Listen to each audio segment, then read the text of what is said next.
Selamat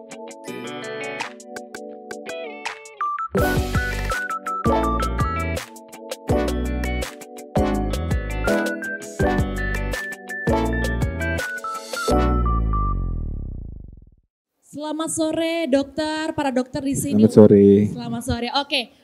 Nah ini untuk sahabat Gemis di sini mungkin mostly sudah tahu Gemis itu apa ya. Tapi ada yang datang belum tahu nih Gemis itu apa. Mungkin bisa dijelaskan oleh dokter Hari ya. Oke, jadi GMITS itu Gynecologic Minimal Invasive Treatment Surabaya ya.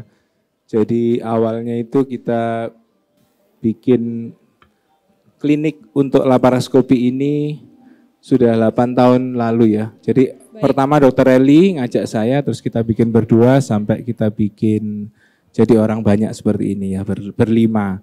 Jadi niatnya itu untuk membawa pelayanan laparoskopi atau bedah dengan menitan invasif ke Indonesia, khususnya Surabaya yang saat itu mungkin masih belum terlalu banyak ya. Nah, akhirnya 8 tahun, hampir 9 tahun berlalu ya, alhamdulillah kita bisa treat mungkin sudah 1.000 pasien lebih dengan laparoskopi, alhamdulillah. Luar biasa, ya. Tepuk tangan dong untuk dokter Hari. Kok lemas semuanya ini kayaknya ya. Harus semangat, 3 jam lagi buka puasa ibu-ibu ya. Oke, nah kalau kita ngomongin tentang endometriosis, sebenarnya endometriosis itu apa sih dokter? Mungkin dari dokter Robi boleh ya? Dokter Robi atau dokter Hengki nih? Dokter Birama. Dokter Birama, baik dokter Birama. Baik, ya.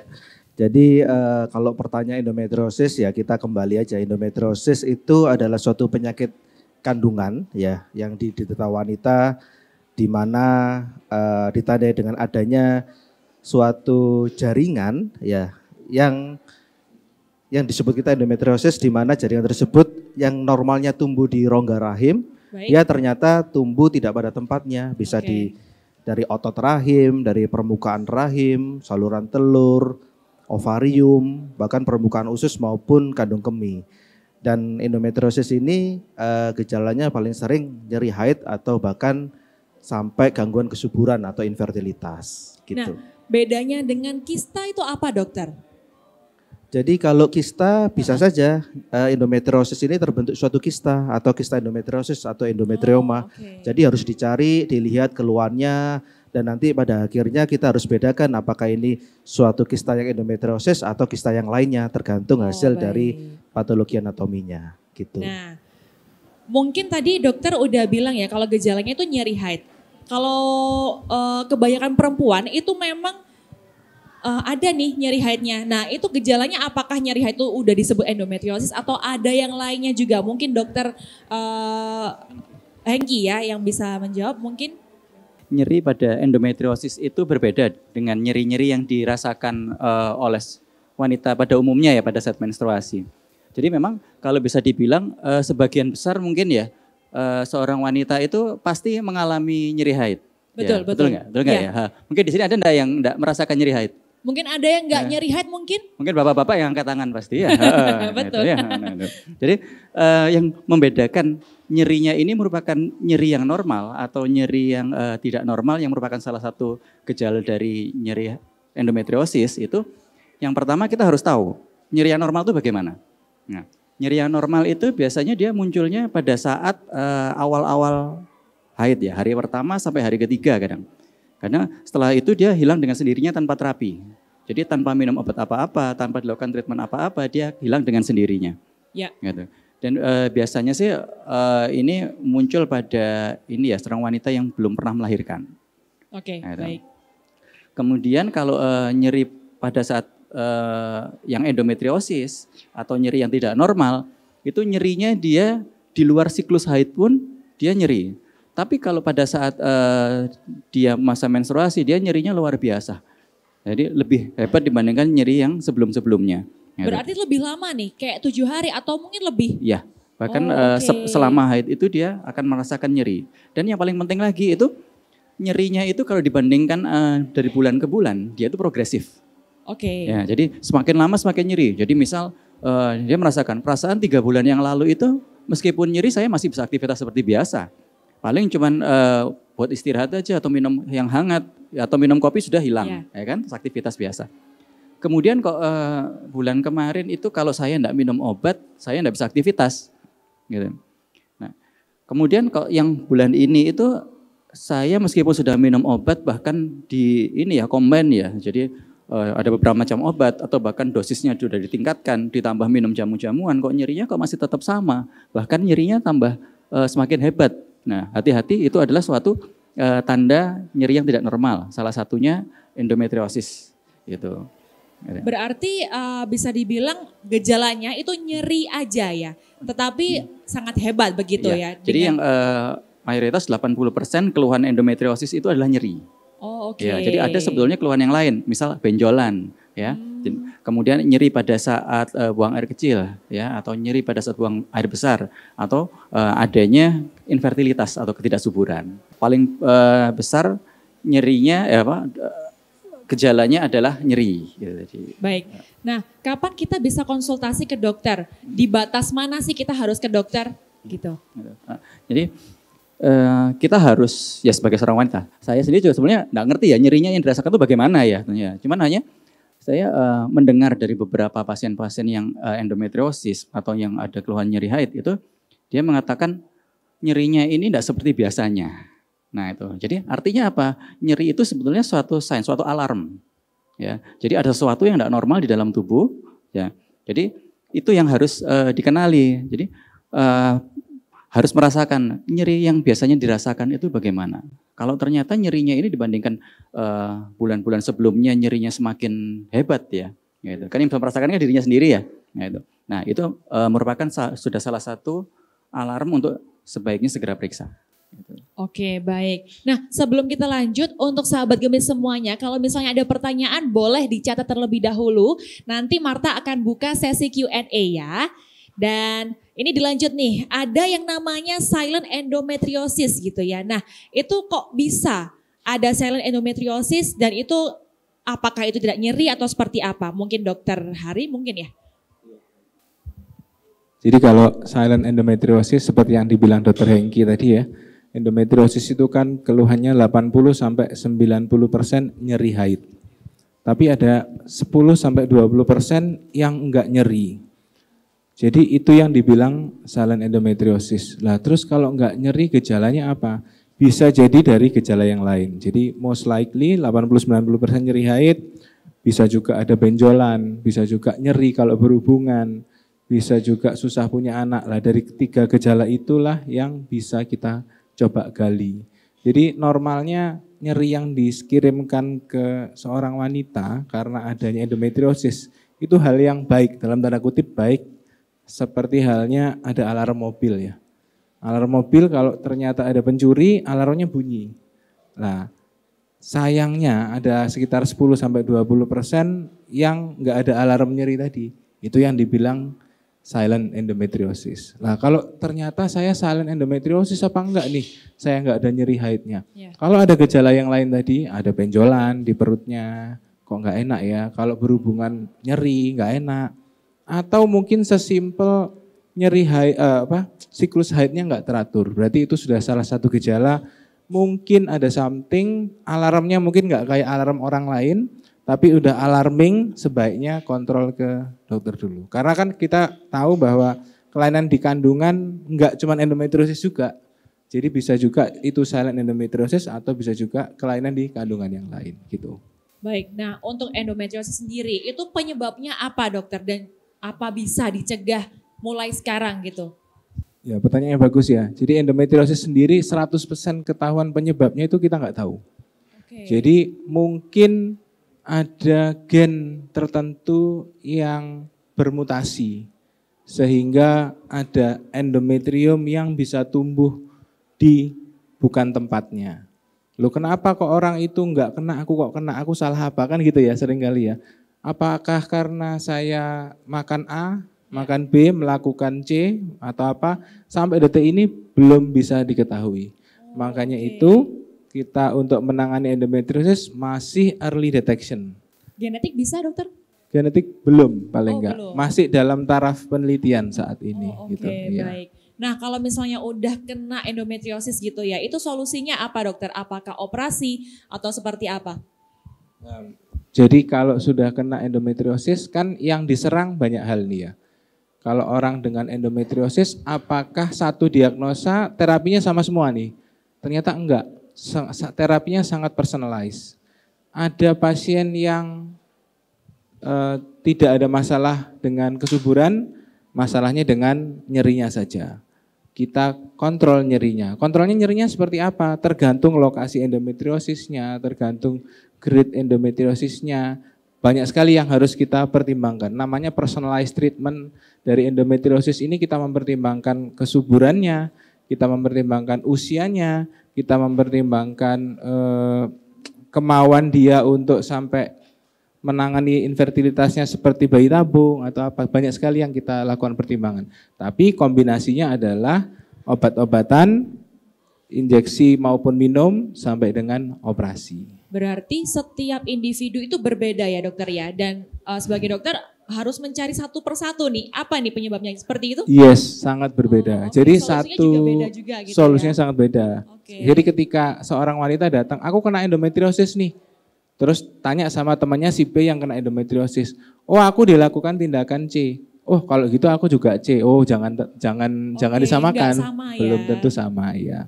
Baik. Nah, kalau setelah melakukan pengobatan misalnya operasi atau yang lain gitu ya, itu apakah bisa kambuh lagi endometriosisnya atau sudah stop nih, udah nggak akan dapat lagi gitu? Endometriosis pada umumnya, bukan pada umumnya, hampir semua endometriosis itu tumbuh apabila ada rangsangan estrogen. Jadi kalau dia masih punya estrogen dari mana? Dia belum menopause, masih menstruasi, dia masih bisa kambuh lagi. Jadi sebenarnya obatnya endometriosis itu gampangnya pasiennya dibuat menopause. Tapi misalnya yang kena umur 25 tahun belum menikah, apa ya mau dibuat tidak punya menopause? Apa ya mau dijadikan menopause gitu kan? Kan masih ingin punya anak, masih butuh hormon dan sebagainya. Ya jadi ya itu yang bikin treatment endometriosis sangat personalized. Berarti bisa dibilang tidak bisa sembuh total, dokter? Kecuali sudah menopause. Oke. Kalau misalnya umurnya, let's say ya, contoh ya, 47 tahun dengan endometriosis, anaknya 4 gitu ya. Ya udah kita mungkin angkat kandungan semuanya. Bisa sembuh total, bisa. Karena kan sudah nggak ada estrogen lagi, dia sudah menopause gitu. Tapi kalau yang jadi masalah belum menopause, pengen punya anak. Itu yang jadi masalah. Ini mengingatkan saya kepada salah satu artis yang sekarang habis operasi pengangkatan ovarium kalau nggak salah, ada Kiki Saputri, tahu nggak dokter ya? Itu penyakit kista juga, tapi mungkin bukan endometriosis ya? Nah, ini saya nggak tahu kalau. Oh belum, oke. Siap. Kita boleh searching nanti ya dokter, ya. Kita di luar panggung aja ya. Oke, dan juga kalau penderita endometriosis bisa memiliki anak nggak dokter? Mungkin dokter Birama? Ya, jadi apakah pasien endometriosis bisa punya anak? Jawabannya tentu saja bisa. Jadi bisa, pasien ya? endometriosis bisa hamil, memang bisa hamil. Jadi ya tergantung endometriosis seperti apa, dilakukan terapi apa, apakah obat-obatan, apakah hingga operasi, atau tadi seperti Dr. Hari bilang, ini tindakan operasinya radikal ini sampai diangkat kandungan dan kedua indung telur atau dibuat menopause, ya tentu saja nggak bisa punya anak. Tapi pada pasien-pasien yang usia muda memang goalnya adalah masalah kesuburan atau infertilitas, tentu saja seorang dokter akan mengkalkulasi ini obatnya seperti apa, kalau operasi harus seperti apa, setelah operasi apakah ada terapi lanjutan, termasuk nanti selanjutnya gimana caranya pasien tersebut akhirnya bisa punya anak gitu. Oke, sebelum kita lanjut mungkin ada pertanyaan? Boleh, silahkan, ada mikrofon. Sebutkan nama ya dan dari mana Ibu. Terima kasih atas kesempatan yang diberikan kepada saya. Nama saya Santi, saya dari Surabaya. Yang saya ingin saya tanyakan, tadi Dr. Hari kan mengatakan bahwa kalau sudah diangkat semua, pasti kan sudah menopause dan tidak bisa tumbuh lagi. Kalau sudah diangkat dan ternyata bisa tumbuh lagi, itu mekanismenya bagaimana dokter? Yang pertama. Untuk yang kedua, mengenai hasil setelah kita periksakan, ternyata hasil CEA-nya itu negatif. Apakah bisa menjadi keganasan? Yang kedua. Yang ketiga, apakah perlu diet khusus? Misalnya rendah apa untuk biar tidak tumbuh lagi. Terima kasih. Terima kasih Ibu Santi ya. Boleh silakan perwakilan dari dokter siapa mungkin? Dokter Hari, baik. Ya, baik. Pertanyaannya banyak banget ya ini, susah-susah kayaknya. Nomor 1 sudah diangkat semua tapi bisa kambuh lagi. Jadi gini, endometriosis itu most likely dari estrogen yang ditimbulkan most likely dari ovarium yang ada sisanya. Tetapi ternyata kalau operasi sebelumnya endometriumnya enggak 100% terangkat, kan kita enggak tahu ya. Kita sudah ngangkat kedua ovarium, pasti 100% terangkat enggak? Oh alam, kadang-kadang ada sel-sel yang terlepas dan sebagainya. Itu bisa masih ada yang sisanya. Sel tersebut ada namanya, dia menimbulkan estrogen sendiri dari endometrium sel tersebut dan merangsang dirinya sendiri. Yang kedua, fat yang di bawah kulit kalau makin tebal, estrogennya makin tinggi. Jadi bisa tumbuh dari sisa selnya tadi sama estrogen yang dari fat. Karena itu orang-orang dengan overweight atau obesitas, angka kejadiannya jadi meningkat karena ada estrogen tambahan. Terus yang kedua, apa yang harus dihindari setelah operasi supaya tidak kambuh lagi? Jawabannya sebetulnya menjaga ini ya, menjaga tubuh ya. Kalau contohnya kayak tadi, tambah makin gemuk, makin enggak jaga makan, itu makin meningkatkan resiko kekambuhan. Satu lagi apa ya tadi ya? Lupa saya. Oh iya, baik. Jadi endometriosis dan kemungkinannya menjadi suatu kanker gitu ya. Jadi endometriosis bisa enggak jadi kanker? Karena endometriosis kita kenal tumor jinak. Jadi ada sekian kemungkinan kecil sekali 0,0 sekian itu dia bisa menjadi kanker. Dan sayangnya sampai detik ini kita tidak punya alat, baik itu laboratory, pencitraan, imaging atau apapun bentuknya untuk mendeteksi kemungkinan ini kamu bakal jadi kanker enggak. Misalnya saya operasi, hasilnya endometriosis, bakal jadi kanker enggak? Saya enggak tahu jawabannya. Saya cuma bilang pasiennya 99,9% kamu akan stay endometriosis, yang 0,01 jadi cancer. Loh, gimana caranya tahu? Jawabannya sampai detik ini enggak ada. Kalau saya udah nemukan saya menang Nobel nanti Bu ya. Tapi sayangnya belum, jadi cuma bisa kita follow up. Karena itu setelah operasi pun kita kadang-kadang minta kontrol untuk itu. Jadi jawabannya begitu ya. Bagaimana Ibu Santi, sudah puas dengan jawabannya atau ada pertanyaan lagi? Gini dokter, mau saya tanyakan, semisalnya kalau kita sudah diangkat ya, sudah THBSO, apakah perlu kita pap smear untuk setiap 1 tahun sekali? Gitu aja. Kalau sudah diangkat, total abdominal hysterectomy, dari mana leher rahimnya juga diangkat, maka tidak perlu pap smear. Tinggal, masih ada vaginanya enggak? Masih. Loh, kan berarti bisa juga nih CA vagina. Ya bisa, cuman risknya kecil sekali. Jadi CA cervix itu risknya sekitar 300 per 100 ribu, paling enggak di Indonesia.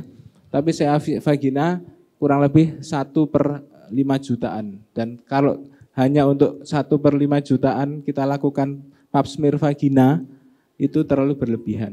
Jawabannya gitu ya. Jadi kalau udah total nggak usah diapa-apain. Hidup sehat aja Bu. Terima kasih. Kurangi makan kambing Bu kayaknya. Ya, ngomong-ngomong tentang pap smear dokter, untuk usia misalnya remaja atau sudah menikah, itu apakah ada minimal harus pap smear setahun sekali atau 6 bulan sekali mungkin? Itu ada minimalnya nggak sih dokter? Mungkin dokter Birama atau ya? Ya, jadi pap smear dilakukan bagi yang sudah menikah tentu saja ya. Jadi kemudian rekomendasinya memang kalau di atas 30 tahun itu paling enggak kalau dilakukan pap smear tiap 3 tahun sekali dengan syarat pap smear yang sebelumnya normal. Jadi seandainya sekarang pap smear kemudian hasilnya normal bisa diulang 3 tahun lagi. Kalau ingin lebih panjang nanti ada lagi namanya pap smear plus pemeriksaan HPV-nya. Nah, nanti itu bisa kalau hasilnya normal bisa sampai 5 tahun sekali, seperti itu. Baik, berarti usianya minimal berapa untuk pap smear? Atau yang sudah menikah yang gitu sudah ya? Menikah, iya, sudah menikah ya, iya. Baik. Oke, satu lagi pertanyaan adakah? Baik, boleh silakan. Siapa dan dari mana? Terima kasih, selamat sore dokter. Saya dengan Bu Nyoman. Di sini saya mau menanyakan, kebetulan hari ini relate banget ya. Saya datang di seminar ini di saat saya lagi nyeri banget. Ini tadi berangkat harus minum Mevinal dulu, baru saya bisa. Sore Dokter Eli. Ya, saya ini pasien Dokter Eli dulunya, sempat laparoskopi juga dengan Dokter Eli. Jadi saya sudah 4 kali operasi. Alhamdulillah saya sudah punya 2 momongan. Terakhir saya kontrol bulan Januari kemarin itu, saya tidak hanya endometriosis, tapi saya ada adenomiosis. Jadi ada adenomiosisnya, terus dokter menyarankan, sudah Bu, karena ini nanti yang kelima kalinya Ibu operasi, berarti mau tidak mau harus angkat kandungan. Cuman mohon maaf Dok, usia saya masih 37. Saya masih berpikir kalau saya mau kualitas hidup, saya pengen lebih panjang ya, artinya tapi setiap mens sampai detik ini saya masih sangat kesakitan. Jadi 5 hari mens, 5 hari sakit. Jadi saya hanya, ya ketika mens ya sudah, hanya Mevinal teman terbaik saya. Itu aja. Apakah nanti, ini saya ovarium yang, indung telur yang kanan sudah nggak ada, tinggal yang kiri aja. Nah gitu, apakah nanti ketika saya operasi, apakah semua kesakitan saya akan hilang? Karena terus terang dari sisi dana, tenaga dan sebagainya, karena ini sudah nanti yang kelima kalinya gitu kan. Karena kemarin terakhir itu sudah terlalu banyak perlekatan.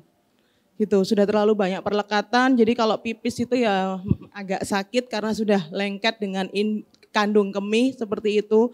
Jadi saya bilang sama dokternya, apakah memang terakhir jalan satu-satunya adalah harus angkat kandungan. Kalau memang itu ya saya siap gitu, tapi apa ke depannya bagaimana dengan kualitas hidup saya, seperti itu Dok. Terima kasih, selamat sore. Terima kasih. Ibu siapa tadi? Ibu Nyoman. Ibu Nyoman ya. Baik, siapa yang mau menjawab? Dokter Hengki boleh. Ya, terima kasih Bu Nyoman. Ya, sebetulnya kalau pertanyaan ini tuh Dokter Eli yang paling bisa menjawab sebetulnya. Karena beliau nanti kan ada tambahan dari Dokter Hari ya. Mengikuti perjalanan penyakitnya Bu Nyoman dari awal hingga mungkin detik ini ya. Mungkin kalau dari secara pengalaman ya, secara teori yang kita pelajari. Jadi adenomiosis itu kan salah satu bentuk dari endometriosis, di mana dia itu sel-sel endometriumnya tumbuhnya di sela-sela otot rahim. Gitu. Kalau kista endometriosis, ada yang namanya kista tadi ya, kista itu dia tumbuhnya di indung telur atau di ovarium. Jadi kalau kasusnya itu kista endometriosis, jadi memang salah satunya dengan pengangkatan kista dan pengangkatan indung telurnya itu mampu memberikan terapi yang lebih baik. Kemudian pada kasus adenomiosis karena dia pusatnya sumbernya ada di otot rahim, ya, jadi utamanya dia berada di otot rahim. Jadi dengan pengangkatan rahim yang diharapkan adalah kalau sumber penyakitnya diangkat seluruhnya, ya, kemudian ovariumnya diangkat juga semuanya, ya. Artinya yang pertama sumber organ yang terlibat ya, adanya endometriosis itu sudah terangkat, ya. Kemudian secara hormonalnya pun juga sudah diminimalisir ya. Jadi tidak bisa dipastikan bahwa kalau seandainya sudah diangkat semua itu pasti endometriosisnya tidak akan tumbuh. Tapi ternyata ada, ya ini teori yang masih belum bisa dijelaskan ya, itu masih bisa muncul kembali. Gitu. Ada yang namanya estrogen endogen yang dia diproduksi oleh tubuh di luar dari rahim, di luar dari indung telur. Gitu. Jadi kalau bisa dibilang apakah dengan pengangkatan rahim, pengangkatan kandungan semuanya itu akan bisa membebaskan dari keluhan nyeri ya. Kalau membebaskan dari nyeri haid, ya bisa. Tapi kadang ada yang salah satu komplikasi operasi adalah perlengketan. Nah perlengketan ini mungkin jenengan sekarang sudah jenengan rasakan ya, jenengan alami saat ini. Nah, mungkin tidak bisa benar-benar nyeri 100% enggak.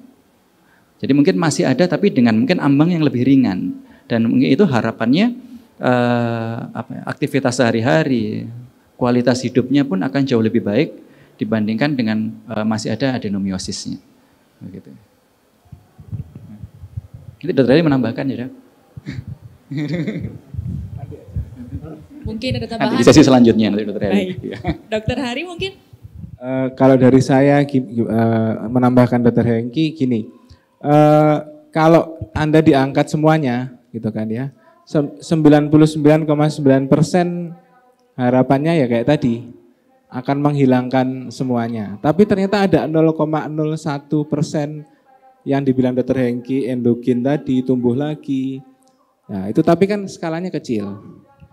Pasti terjadi apa enggak tahu, tapi harapannya mobil saya. oh, yang dipanggil mobilnya Dr. Hengki ternyata. Iya, iya.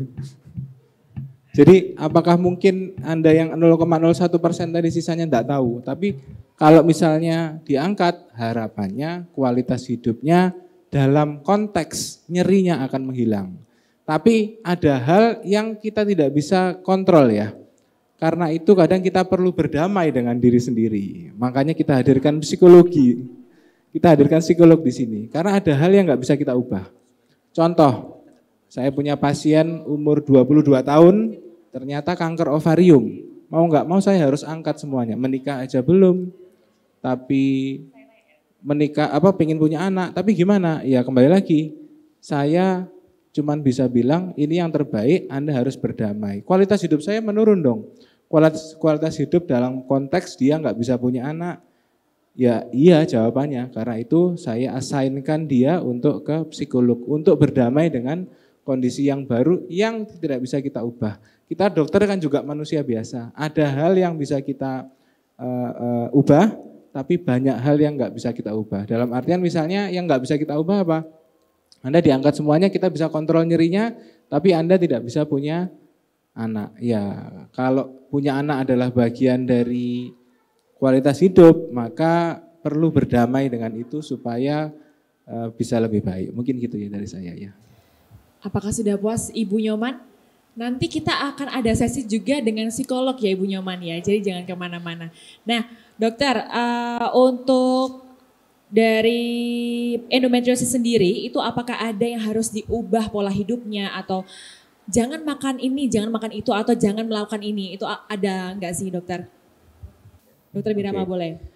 Jadi pertanyaannya sering banget ya ditanyakan terkait apakah ada perubahan pola hidup atau diet atau pantangan makanan. Yang pertama terkait perilaku hidup sehat. Jadi untuk pola hidup tertentu sih tidak ada. Jadi yang penting pola hidup sehat meliputi menjaga berat badan ideal. Tadi kan Dr. Hari sudah katakan hati-hati tumpukan lemak itu juga mungkin nanti bisa dikonversi jadi estrogen, jadi yang ngasih makan endometriosisnya, jadi harus hati-hati. Kemudian terkait harus olahraga teratur, kemudian hindari stres dan sebagainya. Kemudian terkait diet, memang hingga saat ini belum ada sesuatu secara universal yang mengatakan apakah diet tertentu ini dapat mencegah endometriosis atau bahkan mengobati endometriosis. Namun ditemukan beberapa wanita terkait makanan yang mencegah inflamasi, misalnya mengurangi misalnya kalau produk gluten, kemudian makanan olahan dan sebagainya dikatakan bisa. Tapi secara universal hal tersebut masih perlu dibuktikan. Mungkin rekomendasi saya yang penting adalah pola hidup sehat, kemudian hindari stres, kemudian olahraga teratur dan menjaga berat badan yang ideal. Mungkin itu. Baik, Marta akan membuka satu pertanyaan lagi, mungkin ada? Sudah? Masih semangat ibu-ibu masih ada ya? Masih ada 2,5 jam lagi ibu-ibu ya untuk buka puasanya. Udah ya? Gak ada yang nanya? Oke, mungkin dari teman-teman yang belum mengetahui Gemits gitu ya. Kalau misalnya saya atau teman-teman datang ke Gemits, itu daerah mana? Lalu tahapannya apa sih dokter? Kalau Gemits ini kita ada 5 dokter ya. 5 dokter ini tersebar di beberapa rumah sakit. Kalau nomor 1 kita akan periksa dulu ya. Kita pasti akan periksa dulu. Jadi kita bukan tukang operasi gitu ya. Oke. Jadi dok saya minta operasi, kita bingung pasti kan. Minta operasi apa ini gitu kan. Jadi kita bukan jualan operasi. Kita ini klinik yang mempersonalize treatment. Jadi kalau Anda nggak butuh operasi, kita nggak akan minta Anda operasi. Kalau Anda butuh operasi, sebaiknya kita akan merekomendasikan untuk operasi dulu. Jadi nomor satu, kita harus wawancara dulu, kita harus periksa dulu, dari sana kita arahkan. Nah, gitu. Untuk periksanya itu berupa apa dokter? USG transvaginal atau seperti apa? Yang terbaik adalah pemeriksaan dari pakai tangan kita, di USG vagina juga, periksa pakai dari vagina juga. Kalau misalnya dia belum seksually aktif, kita pakai lewat dubur ya, lewat belakang. Atau kombinasi dari depan dan belakang. Karena kadang-kadang endometriosisnya bisa nempel ke usus. Jadi endometriosis yang ada itu enggak cuman di indung telur sama rahim, bisa juga nempel di usus. Beberapa kali kita sampai motong usus karena endometriosisnya sudah sampai tumbuh di usus gitu. Jadi periksa dulu, pakai wawancara, pakai tangan, pakai USG. Kalau perlu kita periksakan MRI. Setelah itu nanti kita rapatkan sama tim. Oh ya ini operasi, ini nanti seperti ini. Kalau misalnya kasusnya nggak kompleks bisa langsung diambil keputusan. Kalau misalnya kasus kompleks kita misalnya sama yang saya ceritakan tadi sama dokter bedah usus, kita mau potong usus, kita bikin rapat dulu sama dokter bedah ususnya dan sebagainya. Nanti startnya dari sana gitu. Baik, untuk terakhir nih, satu-satu ya dokter ya. Mungkin ada pesan untuk sahabat Gemini semuanya yang mungkin ada penyakit endometriosis dan juga tidak ada pesankah? Mulai dari dokter Hengki mungkin. Ya, jadi untuk para wanita yang ada di sini. Iya. Jadi kenali tubuhmu, ya kan? Kemudian apabila ada sesuatu yang merasa tidak normal, merasa aneh, terutama pada masalah menstruasi, nyeri, segeralah berkonsultasi. Ya, tidak usah malu, ya, karena privasi para wanita di sini akan menjadi apa ya, istilahnya jaminan dari para dokter, mungkin bukan kami ya, mungkin dokter yang lain pun di seluruh dunia sama seperti itu. Ya. Baik, terima kasih dokter Hengki. Lalu dokter Hari mungkin ada tambahan?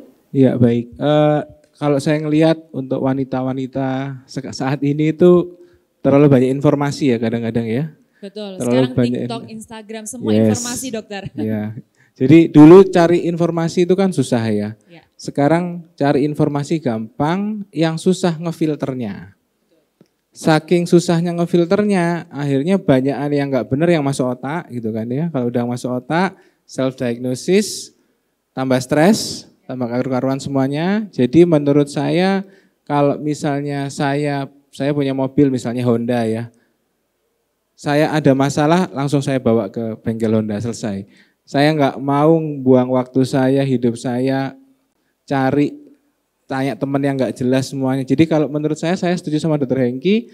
Kalau Anda merasa ada sesuatu yang nggak benar sama Anda, udah luangkan waktu untuk temui ahlinya. Kalau nanti ditemui ahlinya sudah bilang, oh it's okay, nggak ada masalah, kontrol sekian, juga jangan berlebihan juga. Ini mesti nggak benar, ini pasti ada apa-apa tapi nggak tahu. Jadi jangan juga overthinking atas sesuatu yang sudah divalidasi sama ahlinya, itu aja sih.